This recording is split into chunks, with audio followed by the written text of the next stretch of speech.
Bonjour à toutes et à tous, très heureux de vous retrouver ce matin pour le tout premier numéro de Free Matin de la semaine. Free Matin, votre émission matinale d'information, d'analyse et de divertissement sur ESAE Télévision au Bénin. Les négociations syndicats-gouvernement reprennent ce matin. Ces négociations entrant dans le cadre du dialogue social se dérouleront à l'Infosec de Cotonou et toujours dans la même optique, celle d'apaiser le climat social et de mettre un terme aux différents mouvements de débrayage, tous azimuts qui se font montre de part et d'autre dans les secteurs vitaux du pays. Le président de la République, Patrice Athanase Guillaume Talon, rencontre demain mardi au Palais de la Marina les responsables des centrales et confédérations syndicales. Une rencontre qui aura lieu ce 6 février 2018 après celle avortée du 23 janvier dernier. Une rencontre de grande portée dont les résolutions influeront certainement le climat social. Nous ferons le débat dans un instant avec le rédacteur en chef du quotidien béninois d'information générale et d'analyse L'Informateur. Il a pour nom Constat Djangba. Constat Djangba, bonjour. Bonjour, cher confrère. Il sera face à Carles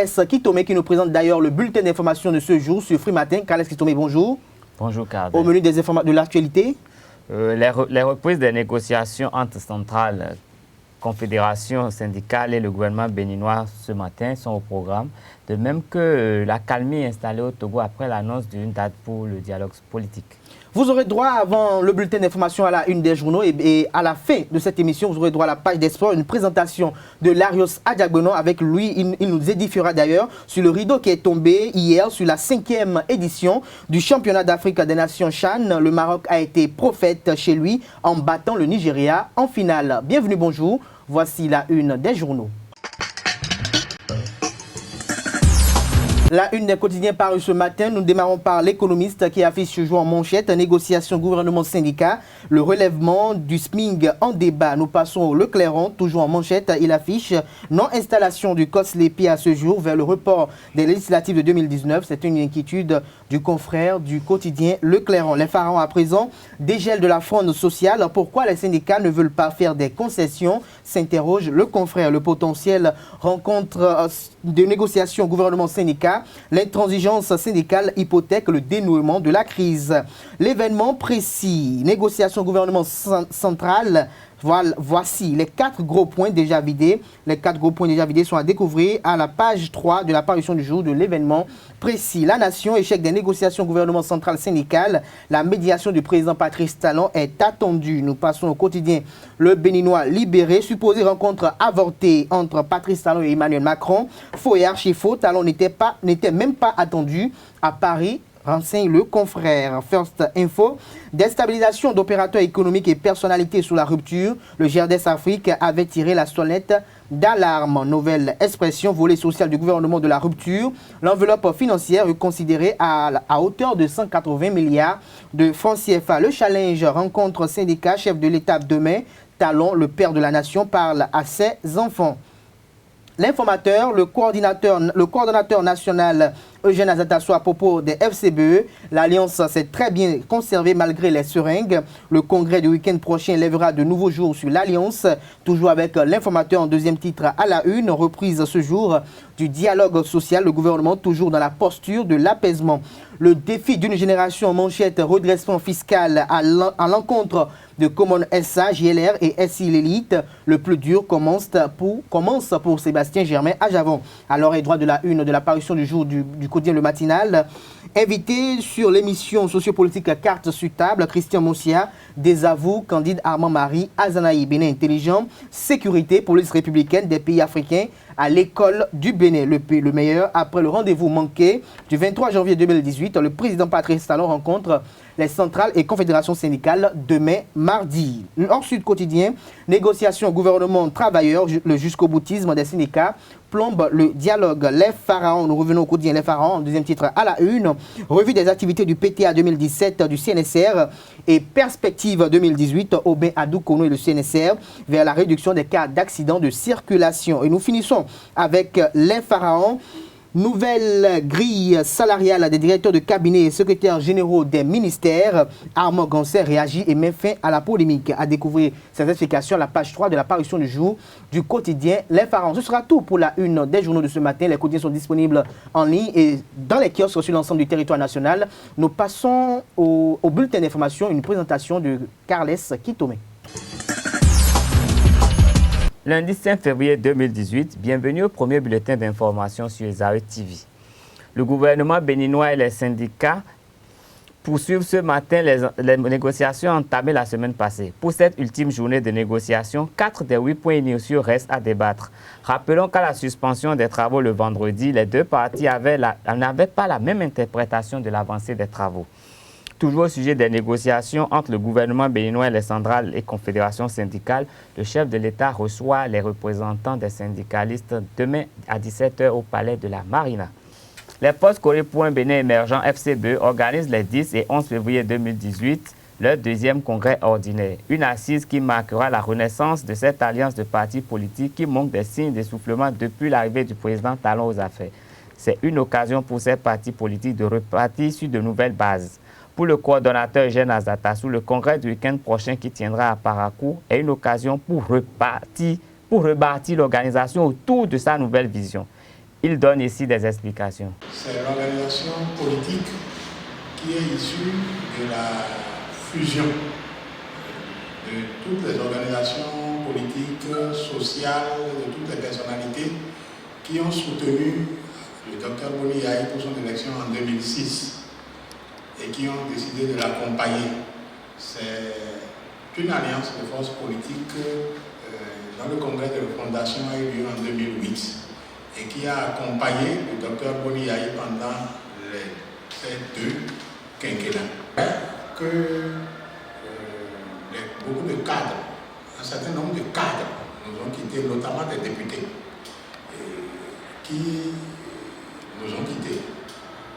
Surtout dans la période que vous décrivez, il y a une quinzaine qui nous ont quittés. Il y a d'autres cadres qui nous ont quittés. Mais à la faveur de la tournée de remobilisation que nous avons eu à faire, nous avons constaté que la base était intacte. Le parti, l'organisation politique, c'est les cadres, c'est vrai, c'est la base, c'est vrai, ce n'est pas seulement les cadres. Et dès que la base est intacte, et dès qu'il y a au niveau des cadres un noyau compact, consistant, qui définit la politique et la met en œuvre, le parti renaît, et c'est ce que nous sommes en train d'assister. Le pouvoir que nous avons soutenu pendant 10 ans a travaillé sur une orientation précise. L'orientation qui plaçait l'homme comme alpha et oméga du développement, qui plaçait l'homme au cœur du développement. Nous avons fait le constat que le pouvoir qui est installé actuellement est à l'antipode de cette conception. Pour eux, l'homme n'est pas au cœur du développement. L'homme est comme un intrant. Cette orientation du développement que nous avons côtoyée, que nous avons soutenue pendant ce temps, nous ne pouvons pas laisser mourir. Nous devons le coaguler au sein d'une organisation et faire en sorte de présenter cela en alternative pour que lorsque le peuple en aura besoin, qu'il sache où trouver. Et c'est pour cela que nous avons entrepris de redynamiser l'Alliance FCBE et nous y sommes parvenus. En culture, la 3e édition du Benin Fashion Week a fermé ses portes le samedi 3 février passé par un défilé de mode à la salle Vivo de Benin Marina Hotel. Des hommes et femmes qui ont marqué la mode au Bénin ont été distingués au cours de cette soirée riche en son, en lumière et en couleurs. De même, les meilleures coiffeuses, maquilleurs, stylistes et mannequins ont été récompensés pour leurs prestations. Au Togo, le dialogue politique débutera le 15 février prochain à Lomé. Tous les acteurs politiques conviennent de la suspension des mouvements politiques à compter de la date de l'annonce de ce dialogue. L'ultime marche avant cette date a rassemblé le samedi 3 février passé des milliers de Togolais. À cette occasion, la coordination a rassuré ses partisans qu'il sera bien présente à la table de négociation, mais qu'elle restera vigilante. Fermons cette édition du bulletin d'information de ce matin par la RDC. Le prêtre catholique Sébastien Yebo, arrêté samedi à Kinshasa par les services de renseignement de la police de la République démocratique du Congo, a déclaré dimanche avoir été libéré le même jour après quelques heures de détention. Je suis libre depuis hier vers 16 h après mon interpellation par la police, a-t-il déclaré à l'AFP. Alors que hier encore des voix s'élevaient dans la rue pour réclamer sa libération. Ainsi se referme ce bulletin d'information. Merci pour votre fidélité à Esaü TV. Merci à vous, Carles Kitomé, pour la présentation du bulletin d'information sur Frimatel. La grande édition est prévue pour 19h. Sur ESA Télévision, nous passons au débat dans lequel nous allons décrypter l'actualité relative aux négociations au gouvernement central syndical. Tout de suite, le débat. Le débat sur Frimatin, Constant Diangwa, à nouveau, bonjour. Bonjour. Vous êtes face à Carles Kitomé. Nous décryptons l'actualité relative aux différentes rencontres entre les responsables des centrales et confédérations syndicales et les membres du gouvernement. Aujourd'hui, il y a la rencontre entre ces centrales syndicales et les membres du gouvernement ayant à leur tête Abdoulaye Biachani. Les négociations en question ont débuté depuis la semaine dernière. En tant qu'analyste, en tant que journaliste, quelle perception faites-vous de ces faits? Merci. D'abord, c'est avec joie que le peuple accueille la reprise de cette négociation, parce que vous vous souvenez, il y a quelques mois, les centrales syndicales ont refusé de participer désormais aux négociations. Quand ça reprend, il faut dire que c'est une bonne chose, parce que sans le dialogue, on ne peut rien construire de sérieux dans le pays. Et voyez-vous, si dans une entreprise privée, le dialogue est un outil sérieux pour bâtir l'entreprise, cela est beaucoup plus quand il s'agit d'une nation. Parce que, vous savez, les centrales syndicales qui représentent les travailleurs sont un moyen important de la société. Et quand ils ont des problèmes, il faut que l'État les écoute. Mais il ne faudrait pas que s'ils oublient qu'ils sont en face de leur employeur, l'État, qui non seulement doit gérer les travailleurs, mais doit s'occuper de tout le monde en réalité. Donc nous devons inviter les uns les autres à ne pas trop tirer sur la corde, parce qu'à force de trop tirer, ils risquent de rompre la corde, ce qui n'est pas bon, parce que le pays appartient à tout le monde. Rompre parce que même si on est en conseil de rupture, il ne faut pas rompre avec le dialogue social, n'est-ce pas, Carles Kitomé? Oui, mais le dialogue social est un élément important pour la vie d'une nation. Et dans le cas d'espèce, il faut avouer que c'est vrai qu'il y a négociation, mais la façon dont ça se passe aujourd'hui, ça laisse encore à désirer. Dans la mesure où, depuis mardi, c'est 3 jours de négociation qui ont été prévus. Il ne reste qu'un jour aujourd'hui. Et il y avait 8 points à l'ordre du jour. Et en 2 jours, il n'y a que 4 points qui ont été débattus. Et à la sortie de la salle, nous avons entendu ce que les uns et les autres ont eu à déclarer. Le ministre Abdoulaye Biachani a estimé que les travaux avançaient normalement. Tandis que Kassa Mampo, le représentant, bon, il a parlé au nom de ses pairs syndicalistes, mais lui, il a estimé qu'il faisait du surplace et il a même eu à dire que le gouvernement jouait de la ruse et de la rage, ce qui sous-entend beaucoup de choses. Si en 2 jours, il y a une partie qui tient encore ses propos, ça veut dire qu'il y a quelque chose on fait semblant de faire quelque chose, mais rien n'est fait. Donc, ce qui serait mieux, c'est vrai que demain, les gens seront face au chef de l'État, mais si rien n'a été fait avant qu'on aille devant le chef de l'État, je crois qu'on n'aura vraiment rien fait du tout. On aurait perdu du temps. Et nous avons remarqué que généralement, quand les syndicalistes vont à la rencontre du chef de l'État, ils expriment une certaine satisfaction. Mais dès le lendemain, on remarque qu'ils changent de point de vue, ils estiment que vraiment, ils ont été blousés. Ils sont peut-être intimidés par le chef de l'État. Voilà, ils tiennent des propos qui nous interpellent. On se demande comment, dans quelle posture ils sont quand ils sont là-bas. Et puis quand ils sortent là, ils sont encore plus énervés qu'avant. Et donc, tout cela est à éviter. C'est vrai que le gouvernement a dit qu'il y aura maintenant des discussions, des négociations sectorielles, ce ne serait pas avec tous les syndicats, mais c'est quand même regrettable qu'on puisse aller en 3 jours pour que les gens tiennent encore de pareils propos. Les syndicalistes trouvent même que ce n'est pas normal qu'on décrète que ce soit aujourd'hui le dernier jour des négociations. Mais le gouvernement reste serein, toujours il dit que ça va et on espère que ça ira vraiment. Mais il est important de savoir que nous n'avons qu'un pays, nous devons aimer ce pays. L'assiette, nous la connaissons. Ce que le pays a à peu près, nous la connaissons. Et nous ne devons pas rester là à dire qu'on réclame ci ou ça. Le gouvernement doit pouvoir faire des sacrifices pour que les syndicalistes en face, en faisant des sacrifices, se disent qu'ils ne sont pas corrigés. Parce qu'ils ont l'impression qu'ils gagnent très peu. Ils ont parlé du SMIC. Ils parlent de 40 000 alors qu'il y a des gens qui ont dans la fonction à 800 000. Celui qui a commencé à 40 000 n'arrivera jamais à 400 000 avant sa retraite. Quelqu'un qui vient, parce qu'il est dans une certaine position un peu politique, commence à 800 000. Donc, il y a des disparités que les gens ont relevées dont nous devons tenir compte. Donc, je crois que nous allons inviter, que l'Esprit Saint visite aussi bien les syndicalistes que les dirigeants de ce pays pour que nous puissions trouver un consensus qui puisse nous permettre de relancer ce pays. Parce que le pays piétine, tout le monde se plaint, il n'y a pas à manger, il y a ci, il y a ça, alors que nous avons des potentialités. C'est vrai qu'on nous a demandé de faire des sacrifices pour qu'on puisse vraiment relancer ce pays. Mais pendant qu'on fait le sacrifice, il faut qu'on sente que les bases sont posées pour qu'après, on puisse vraiment récolter les fruits qu'on a semés.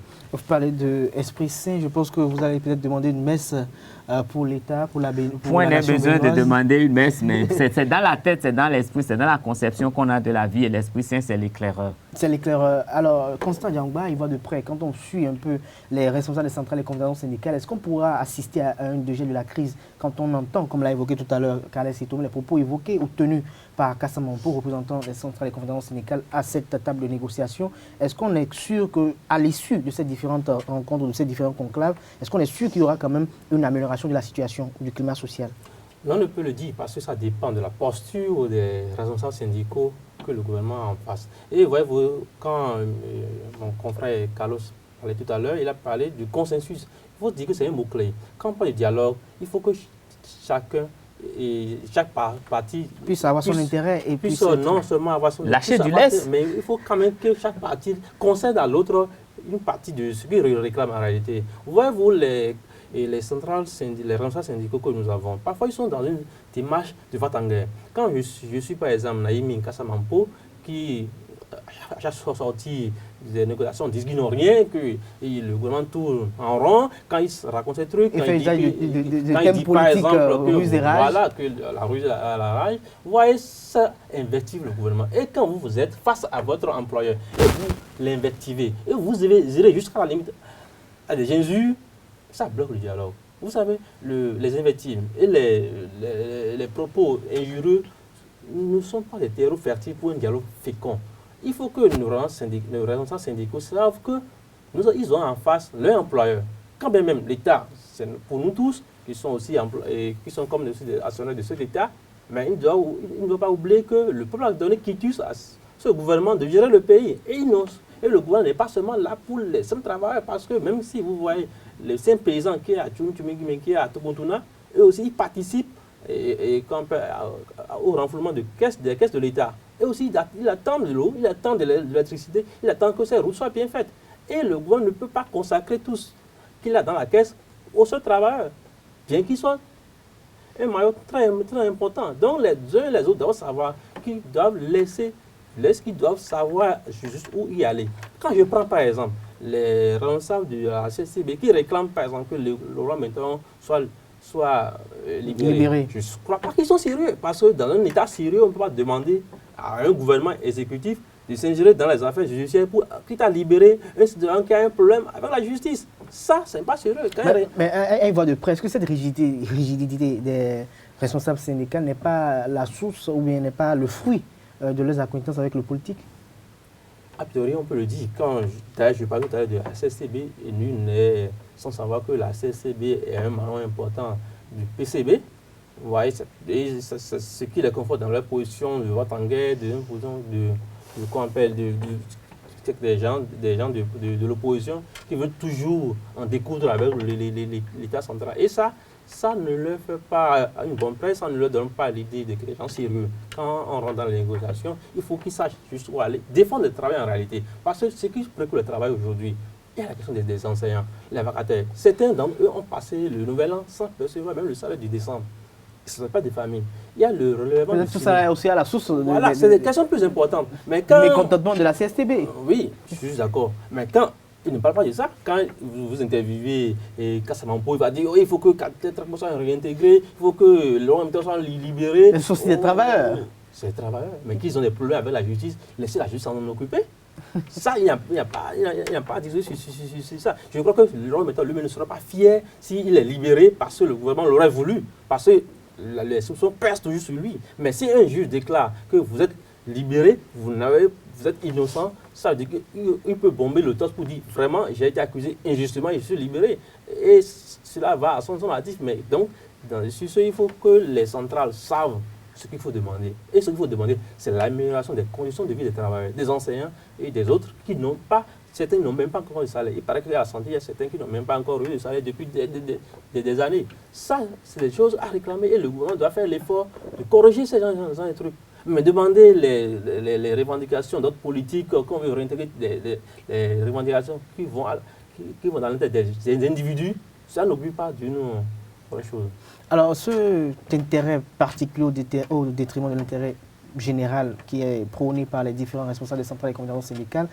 Carles Kitoumé, je retourne vers vous. Est-ce que ce n'est pas issu quand même de cette accointance entre les responsables syndicaux et leurs actions ou leurs activités politiques, leur activisme politique, j'allais dire? Ben, je crois que là, il est évoqué une question très importante de la vie de notre nation parce que nous avons tout fait de tout mélanger. Nous aimons les confusions. Et là, quand les syndicalistes se retrouvent très proches des politiciens... Parce que parfois, on a du mal à distinguer le politique du syndicaliste. Justement, quand il prend la parole. C'est mon problème personnel. C'est mon problème parce que quand vous parlez des FSP, vous voyez les mêmes syndicalistes à côté. Quand vous parlez des travailleurs, vous voyez les mêmes syndicalistes à côté. C'est comme s'il y avait un mariage vraiment bien scellé entre ces deux qui vont de pair. Et moi, je pense que, sincèrement, il faudrait que l'État puisse taper du poing sur la table. Il faut qu'on fasse la part des choses. Les syndicalistes viendront à la table de négociation pour parler syndicalisme. Et quand il sera question de politique, chacun pourra changer sa veste pour aller de l'autre côté. Parce que le vendredi passé, à l'ouverture des travaux, pendant que le ministre Abdoulaye Biot-Tchani avait lancé les travaux, le président, le secrétaire général, Maïni Kassamampo de la CSTB, avait pris la parole pour dire quoi? Que lui revenait sur les points relatifs à la libération de Laurent Mentoyon, parce que lui, il estime que Laurent Mentoyon est détenu par Patrice Talon et le ministre Diogbenou. Nous ne savons pas ce que ça veut dire réellement. Il est revenu dire qu'il devait qu'on revoie un peu la situation du préfet Toboula parce qu'il estime qu'il faisait preuve de trop de zèle et qu'il allait au-delà de ses prérogatives. Donc il fallait que le gouvernement le ramène en fait, dans les cordes pour que ça puisse aller. Et il a estimé aussi qu'il fallait qu'on libère le capitaine Trépeau. Je crois qu'il est capitaine, capitaine Trépeau. Mais on se rappelle que déjà, c'est cette centrale qui a refusé de signer la charte du dialogue social. Donc je crois que le gouvernement doit avoir une négociation particulière avec cette centrale pour que, à chaque instant, c'est que, en fait, chaque saison, avec les produits qu'il faut.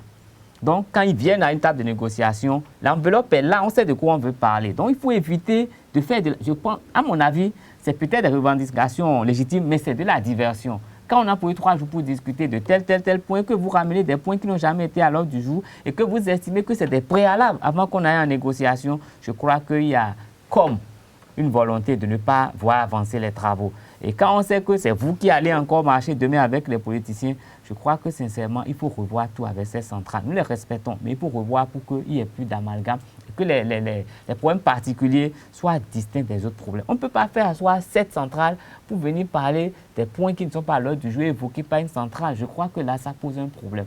Et donc, c'est au gouvernement de recentrer les débats pour qu'on puisse un peu avancer. Parce que les grèves, ce n'est pas fini. Les magistrats ont eu beaucoup de choses, mais annoncent encore des choses, les grèves, des gens. Et puis, les travailleurs, ils souffrent beaucoup dans cette histoire. C'est eux les problèmes, surtout les vacataires. C'est leurs problèmes qui sont là. Et on va parler des problèmes particuliers.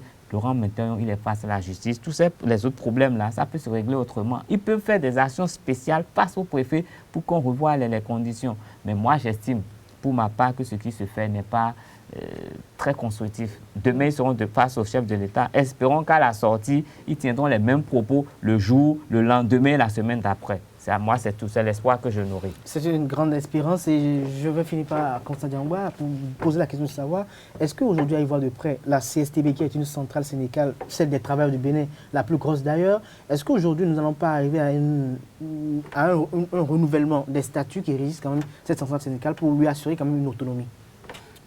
Bon, est-ce qu'il faut renouveler les statuts? Ou bien le profil idéal pour être secrétaire général de cette centrale? Non, les centrales syndicales sont des associations et ils sont régis par une loi donnée.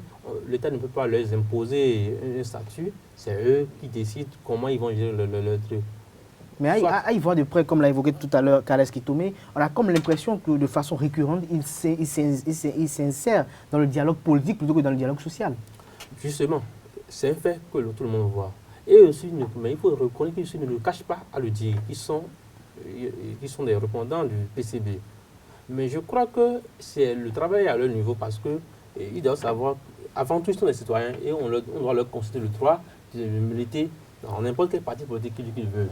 Mais quand il s'agit de défendre les travailleurs, c'est eux qui doivent faire preuve d'intelligence, doivent faire preuve de sérénité, oui, en évoquant les plans qui touchent vraiment la corporation. Comme l'a dit tout à l'heure M. Kitoumé, si une centrale syndicale vient à réclamer, par exemple, qu'on discipline le préfet, cela semble de la diversion. Ça montre vraiment que ça renforce la tête de ceux qui pensent qu'ils sont vraiment manipulés par les politiques, parce que le Renaissance n'a rien à voir avec la conduite d'un préfet. Le préfet répond du chef de l'État. Encore que ce qui était reproché au préfet, c'était par rapport à la marche du Fonds pour le sursaut patriotique. Bien sûr, et pourtant ils ont toujours marché. Ils ont même marché contre l'itinéraire tracé par le préfet. Or, le préfet est déposé de l'ordre dans le littoral. C'est le préfet qui répond de l'ordre, c'est lui qui emmène la police administrative, c'est lui qui doit dire, bon... Le représentant du chef de l'État. Voilà, et dans ces conditions, vous ne pouvez pas défier le préfet et revenir dire encore que ce préfet-là, on doit le discipliner. Non, ils ne sont pas dans leur rôle. Et Kassa Mampos aurait été candidat pour chef de l'État, s'il est élu, il peut dire à son préfet comment se comporter. Il peut dicter sa loi à son préfet. Voilà, comment se comporter. Mais malheureusement, ils n'ont pas été élus.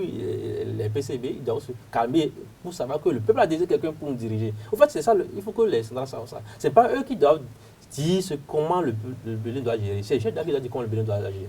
S'il veut se manifester, la liberté a eu. Jusqu'à présent, personne n'a empêché un individu, mais un marché se manifester son mécontentement.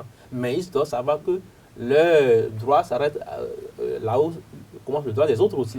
Exactement, Constant Diangba, merci pour vos apports, vos échanges. Vous étiez face à Kales Kitome. On retient de ce débat qu'il est quand même impératif que les centrales et ces conférences syndicales agissent en toute objectivité et enlèvent, quand il s'agit des négociations syndicales, enlèvent leur veste de politique et qu'ils n'oublient pas, comme vous l'avez dit tout à l'heure, Constant Diangba, que le peuple béninois a élu un président de la République avec un programme et de laisser ce président agir avec les hommes qui l'entourent. Merci à vous pour le débat, chers amis internautes. Nous passons au sport, une présentation de Larios Adjagbono. Avec lui, nous allons aborder la 5e édition du championnat national d'Afrique CHAN 2018. Sport matin, il s'agit bel et bien de la 5e édition du championnat d'Afrique des Nations CHAN 2018. Je rectifie, je dis bien, il s'agit de la 5e édition du championnat d'Afrique des Nations CHAN 2018 où le Maroc a été prophète chez lui en battant le Nigeria en finale. Larios Adjagbono, bonjour. Bonjour Cadet, bonjour chers amis internautes. Les Lions de l'Atlas, version locale, ont remporté le CHAN 2018 à domicile. Ils se sont imposés 4-0 devant une équipe nigériane, l'ombre d'elle-même, lors de cette finale. 4 buts inscrits d'abord vers la fin de la première période, à la 45e minute, par Zakirat Adraf, qui a malmené tout au long de cette première période la défense nigériane. L'ailier est allé de son doublé dans ce match et est élu homme du match de cette finale-là. Le record du but inscrit en une édition du championnat d'Afrique, je veux parler de Ayoub El Kabi, est allé également de son but cette finale, emportant son total à 9 réalisations en une édition. Ça veut dire qu'en 5 matchs joués, il a inscrit 9 buts. Ah, quelle prouesse. Et je vais dire quelques chiffres qui montrent la domination du Maroc ou la même mise de cette équipe marocaine lors du match. 64% de possession de balle, 26 tirs au but, dont 12 cadrés. Or, côté nigérian, 3 tirs seulement et 1 cadré. C'est assez impressionnant là. Donc, c'est que le Maroc était décidément trop fort pour nos voisins de l'Est. Je veux parler des Nigérians qui nous ont éliminés d'ailleurs pour ce championnat d'Afrique. Le Maroc est trop fort pour le Nigeria, mais le Bénin a été éliminé par le Nigeria quand même. Mais difficilement quand même. Parce que n'eût été le penalty manqué par le capitaine des écureuils locaux, je veux parler de Seibou Maman, peut-être que le Bénin serait déjà là-bas. Parce qu'on a remporté la manche arrêt ici 1-0 et pour le match retour à Kano, les Nigérians nous ont battu 2-0, mais tout n'était pas rose non plus. Okay. Bon, je vais parler du match de la 3e place. Et pour la 3e place, le Soudan a terminé 3e de la compétition après sa victoire sur la Libye, 4 tirs au but à 2. Et il faut noter que, comme en 2011, le Soudan termine et troisième avec une médaille de bronze. Ah bon, ce sera tout alors pour la page des sports de ce matin? Je vais donner un chiffre. Oui, Un chiffre pour finir cette page sport. En cette édition 2018 du championnat d'Afrique des Nations, il faut noter que 58 buts ont été marqués en 32 matchs. C'est moins qu'en 2016 où 80 réalisations ont été notées lors du CHAN en 2016. Et il faut dire que c'est un de moins que l'édition 2011 où le Soudan a terminé troisième de la compétition. Merci à vous, Larius Adiagono, pour la présentation de la page des sports sur Free Matin. Mesdames et messieurs, c'est sur ces mots de mon cher confrère Larius Adiagono que je mets un terme à l'émission Free Matin de ce jour. Merci pour l'attention, merci pour la fidélité. Le rendez-vous est pris pour demain pour une autre édition et restez fidèles à nos programmes sur Ezaïe Télévision. On se retrouve à 19h pour la grande édition du journal télévisé sur Ezaïe TV. Agréable journée de travail à toutes et à tous.